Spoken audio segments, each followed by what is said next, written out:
This is the next up YouTube, and I'm gonna try to explain in layman's term what is going on with this 5G issues in the airport. So let's get with it. So right now you're hearing on the news and probably going through your social media posts or whatever that right now you have a number of carriers, they're ready to turn on 5G, they're ready to get it going, but out of nowhere it seems like here comes the FAA. And they're saying that this 5G could interfere with airplanes. It could be potentially hazardous.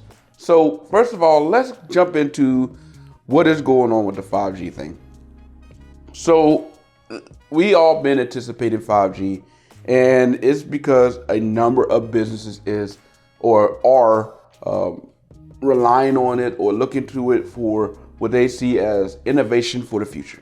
The same way LTE, when it came about, ushered in a whole another industry of businesses, from what we're seeing now with technology taking over from YouTube to people who are able to go through Lyft and just a number of businesses that have relied on these LTE speeds to really change and reshape the industry as we know it. And they're anticipating something very similar with the next band of internet technology, 5G. Now, all 5G is basically is a designation to signify the fifth generation of where we at with broadband technology.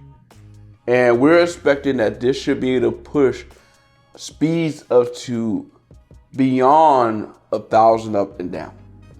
Where Google Fiber was considered the way to go, as people was anticipating speeds of 1,000 up, 1,000 down at home.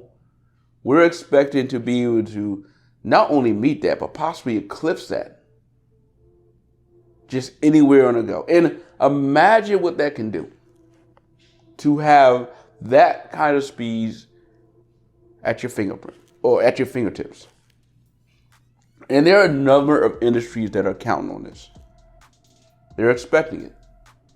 It's why a couple of years ago, you saw a number of industries showing up to tech conferences talking about the Internet of Things. We're expecting to see technology where the car will be connected to everything, to be able to recognize when it's left your property and it talks to all of your devices in your house, turning off your lights, cutting down your air conditioner. And then right as you start the car to leave from work, it knows to turn on the oven. And right as you pull up in the driveway, the lights turn on and your thermostat adjusts yet again.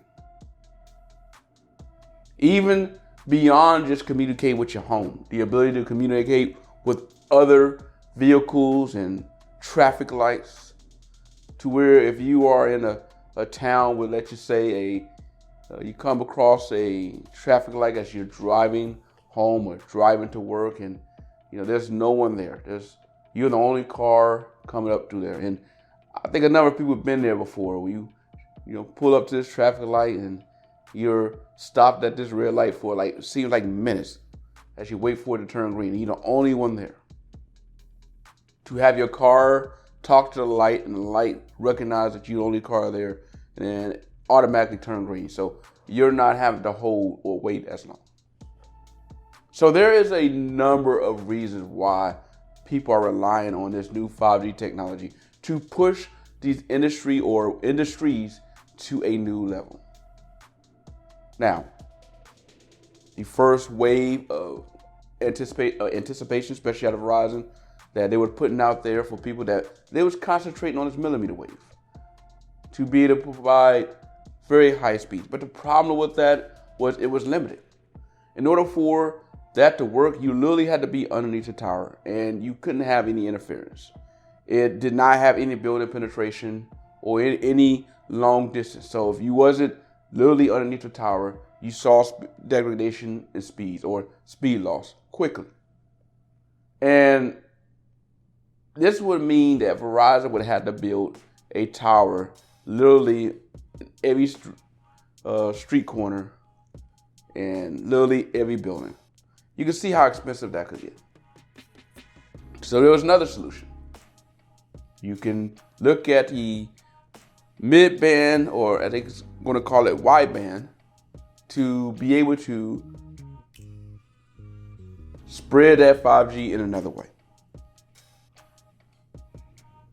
So they went to the FCC and purchased that range that would allow them to accomplish that. Them and at&t. So here we are, they ready to turn it on. And now here comes the FAA, it seems like to them, putting a monkey wrench in their plan. But the FAA actually have a good point on what they're bringing up. So just to give you an idea why this is a concern. So they're expecting for at&t and Verizon to operate their midband in the range of 3.7 to around 4.1 to 4.2 gigahertz. Now, the radio altimeter on airplanes are in the range from 4.2 to 4.4 gigahertz. With that not being, or them being so close to each other and not having enough of a buffer, there's concerns that the 5G towers could interfere with the radio altimeter. Now, why is that a concern? Basically, for just those that are not in aviation, we're going to keep it simple. The radio altimeter allows the airplane to know how far it is from the ground.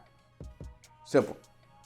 So if you have a interference on that instrument and the pilot thinks he's actually at a certain level when he's really somewhere else, you can see why that's a problem. Now, when the weather is great, he could see outside and determine that he's, not where he's supposed to be. But the problem is when the weather is not so great and it's dark outside, or the rain or the storm is pretty bad, or they're flying through some snow or any inclement weather, and they are having to rely on their instruments to land. This is where it's important for them to be able to have a radio altimeter that works. So right now, the solution for now is to turn down 5G towers near the airport. And I'm pretty sure that Boeing and other manufacturers are scrambling right now to come up with solutions to deal with this potential interference.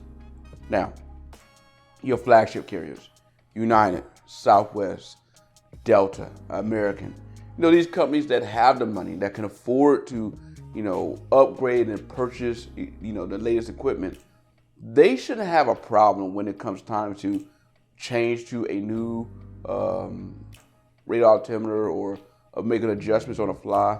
They'll probably be able to do that a little bit easier than maybe some of your other businesses or your other corporate aviation out there.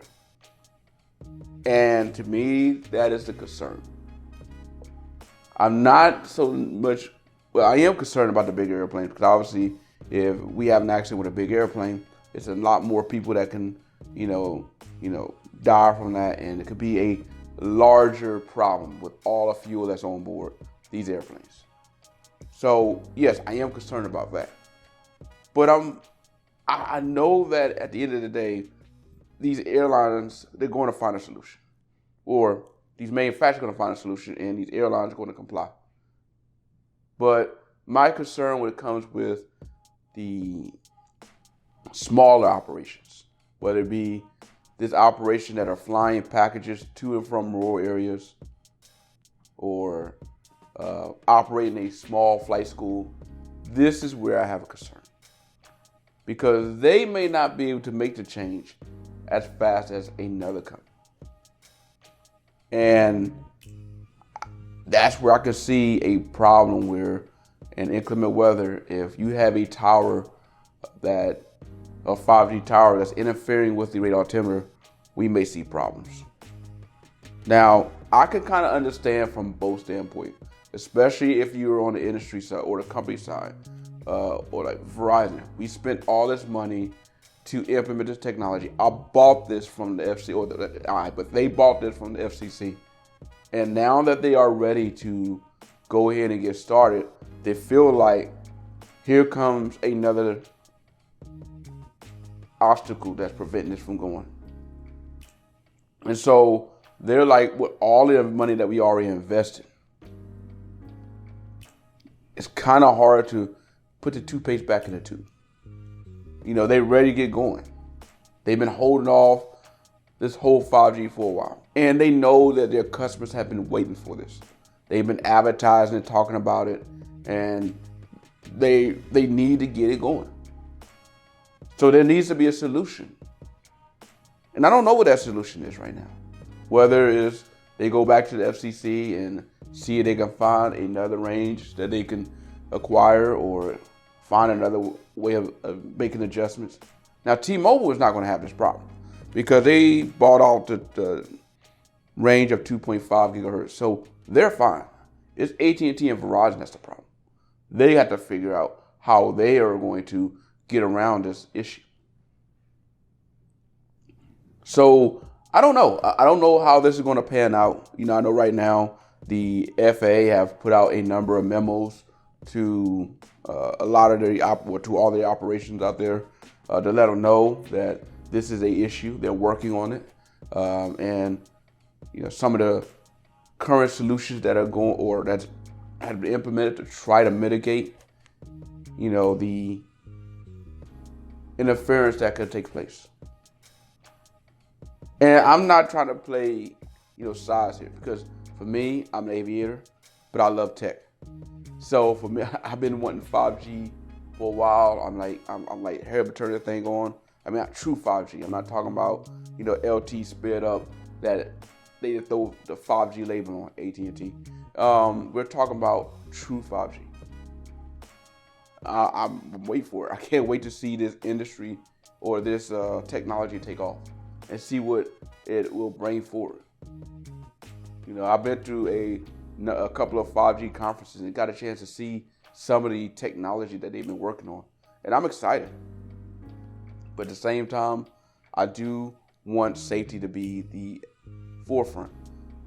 I don't think 5G should be held at such high regard that we're willing to put that before safety.